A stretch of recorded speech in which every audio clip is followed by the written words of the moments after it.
Pink party తీసుకున్న ఆ నిర్ణయం హాట్ టాపిక్గా మారింది.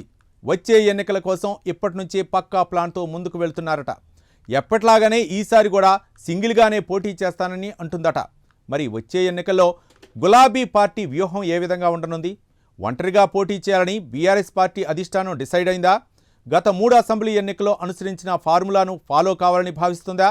బీఆర్ఎస్ పార్టీ ఒంటరిగా పోటీ చేస్తుందని కేటీఆర్ చెప్పడం వెనుక ఉన్న మర్మం ఏంటి? వచ్చే ఎన్నికల్లో 3 ప్రధాన పార్టీల మధ్య ట్రయాంగిల్ పొలిటికల్ వార్ తప్పదా? ముక్కోణపు పోరులో బీఆర్ఎస్ విసిరిన ఈ సవాల్ వెనుక అసలు స్కెచ్ ఏంటి? దీని వెనుక ఉన్న వ్యూహాత్మక లెక్కలేంటి? ఇంతకీ ఇది ఆత్మవిశ్వాసమా, ముందస్తు వ్యూహమా? Let's watch the story.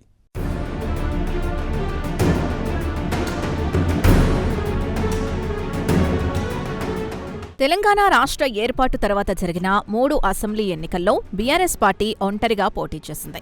అయితే అందులో 2 అసెంబ్లీ ఎన్నికల్లో గెలిచిన గులాబీ పార్టీ ఆ తర్వాత 3వసారి జరిగిన ఎన్నికల్లో ఓడిపోయింది. దీంతో వచ్చే ఎన్నికల్లో రాజకీయ సమీకరణాలు ఏ విధంగా ఉంటాయనే దానిపై ఇప్పటి నుంచే చర్చ జరుగుతోంది. ఇక వచ్చే ఎన్నికల్లోనూ బీఆర్ఎస్ ఒంటరిగా పోటీ చేస్తుందంటూ కేటీఆర్ చేసిన కమెంట్స్ పొలిటికల్ సర్కిల్స్ లో హాట్ టాపిక్ అయ్యాయి. అయితే వచ్చే ఎన్నికల నాటికి బీఆర్ఎస్ పార్టీ బీజేపీతో పొత్తు పెట్టుకుంటుందనే టాక్ ఒకవైపు నడుస్తోంది. అయితే ఈ అంశాన్ని అటు బీజేపీ ఇటు బీఆర్ఎస్ 2 పార్టీలు ఖండిస్తున్నాయి. అలాగే వచ్చే ఎన్నికల్లో తాము సింగిల్గా పోటీ చేస్తామని ఇరు పార్టీలు తేల్చి చెబుతున్నాయి. ఇప్పటికే ఈ అంశం మీద బీజేపీ పెద్దలు క్లారిటీ కూడా ఇచ్చారు. ఇప్పుడు కారు పార్టీ కూడా పొత్తులపై స్పందించడం రాజకీయ వర్గాల్లో చర్చకు దారితీసింది.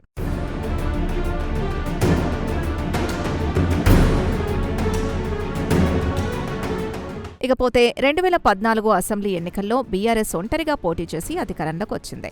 అయితే ఆ ఎన్నికల్లో సిపిఎం కొన్ని స్థానాల్లో బీఆర్ఎస్ పార్టీకి మద్దతిచ్చింది. మరోవైపు 2014 అసెంబ్లీ ఎన్నికల ఫలితాల తర్వాత కేసీఆర్ మెదక్ ఎంపీ పదవికి రిజైన్ చేశారు. మెదక్ లోక్సభ ఉప ఎన్నికల్లో సిపిఎం సిపిఐ పార్టీలు 2 గులాబీ పార్టీకి సపోర్ట్ చేశాయి. ఆ తర్వాత హుజూర్ నగర్ ఉప ఎన్నికల్లో సైతం సిపిఐ బీఆర్ఎస్ పార్టీకి సపోర్ట్ చేసింది. ఇక 2018 అసెంబ్లీ ఎన్నికల్లోనూ బీఆర్ఎస్ సింగిల్గా పోటీ చేసి 88 స్థానాలతో గెలిచింది.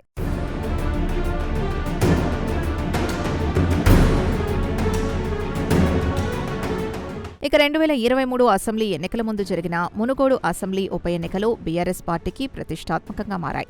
ఆ ఎన్నికల్లో కాంగ్రెస్ పార్టీకి రాజీనామా చేసి బీజేపీలో చేరిన కోమటిరెడ్డి రాజగోపాల్ రెడ్డి ఎన్నికల బరిలో నిలిచారు. దీంతో మునుగోడులో బలంగా ఉన్న సిపిఎం సిపిఐ పార్టీల మద్దతు గులాబీ పార్టీ తీసుకుంది. ఆ తర్వాత 2023 అసెంబ్లీ ఎన్నికల్లోనూ లెఫ్ట్ పార్టీలతో బీఆర్ఎస్ పొత్తు కంటిన్యూ అవుతుందని భావించారు. తీరా ఎన్నికల నాటికి బీఆర్ఎస్ ఒంటరిగా పోటీ చేసింది. సిపిఎం ఒంటరిగా పోటీ చేయగా ఇక సిపిఐ పార్టీ మాత్రం కాంగ్రెస్ పార్టీతో పొత్తు పెట్టుకుంది. అయితే 2023 అసెంబ్లీ ఎన్నికల్లో ఓడిపోవడంతో ఈసారి జరిగే ఎన్నికల్లో పొత్తు ఉంటుందా లేదా అనే దానిపై ఊహాగానాలు వినిపిస్తున్నాయి.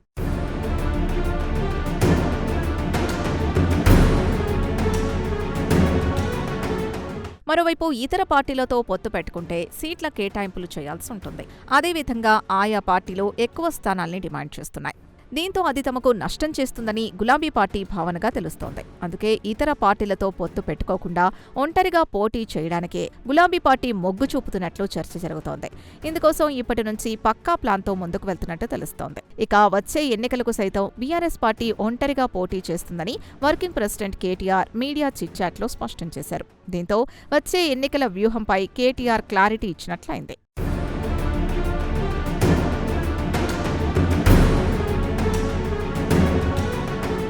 మొత్తానికి బీఆర్ఎస్ తీసుకున్న ఈ డెసిషన్తో స్టేట్ పాలిటిక్స్ మరింత రసవత్తరంగా మారినట్టు తెలుస్తోంది. వచ్చే ఎన్నికల్లో కారు పార్టీ ఎలాంటి వ్యూహాలతో ముందుకు వెళ్లనుంది? బీఆర్ఎస్కు పోటీగా కవిత పార్టీ స్థాపించిన నేపథ్యంలో గులాబీ ఓట్లు చీలకుండా దళపతి ఎలాంటి జాగ్రత్తలు తీసుకుంటారన్నది ఇంట్రెస్టింగ్గా మారింది. మరి ఈ ఒంటరి పోరు వ్యూహం తెలంగాణలో బీఆర్ఎస్ను ముచ్చటగా 3వసారి అధికారానికి చేరవేస్తుందా? ఇంతకీ గులాబీ పార్టీ ఒంటరిగా పోటీ చేయాలని తీసుకున్న నిర్ణయం వర్కౌట్ అవుతుందో లేదో తెలియాలంటే మరికొన్ని రోజులు వెయిట్ చేయాల్సిందే.